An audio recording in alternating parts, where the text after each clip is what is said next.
The Iranian ambassador to the United Nations on Friday accused the United States of abusing its power as a permanent member of the Security Council during an emergency meeting called by the Trump administration to discuss unrest and protests in Iran.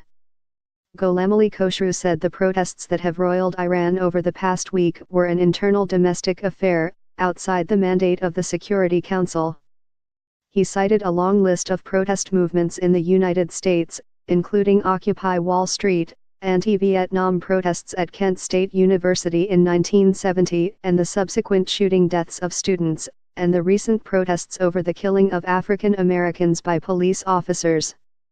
Khosrow said for Washington to call a meeting to discuss Iranian protests was a preposterous example of U.S.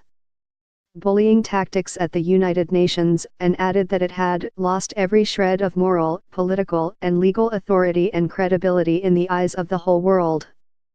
It is a discredit to the Security Council to take up a matter that is of pure domestic nature while failing objectively to lift a finger when it comes to genuine issues, he said, citing Palestinians yearning for a homeland and a Saudi-led bombing campaign against Iran-backed rebels in Yemen. Khosrow was the final ambassador to speak in a 90-minute debate to address what U.S. Ambassador Nikki Haley called the troubling and dangerous situation in Iran. 8 days of protest have led to at least 21 deaths and more than 1,000 arrests, mostly in clashes with security forces. On the ground in Iran, however, the unrest appears to have ebbed on Friday. But Haley called on the Security Council to amplify the message of the Iranian people.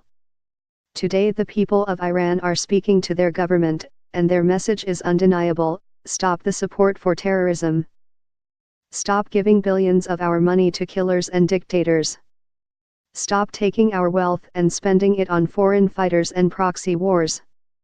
Think of us, she said. Haley also called on the government of Iran to stop censoring the voice of the people, and to restore the access to the Internet. Protests that initially aired economic grievances turned political and spread to small cities and towns throughout the country. Some demonstrators openly chanted anti-government slogans at the hardline clerics who run the country and at President Hassan Rouhani, a relative moderate who promised more political freedoms and economic improvements following sanctions relief after the 2015 nuclear deal. They were followed by large pro-government rallies in Tehran and other cities, all of which were widely covered by Iranian state television. The Trump administration has been strongly supportive of the protesters and condemned the Iranian government. President Trump has been particularly harsh, tweeting his support for Iranians who are finally acting against the brutal and corrupt Iranian regime.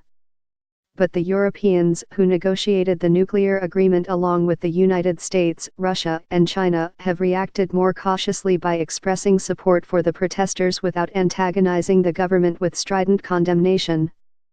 The Security Council debate underscored those differences.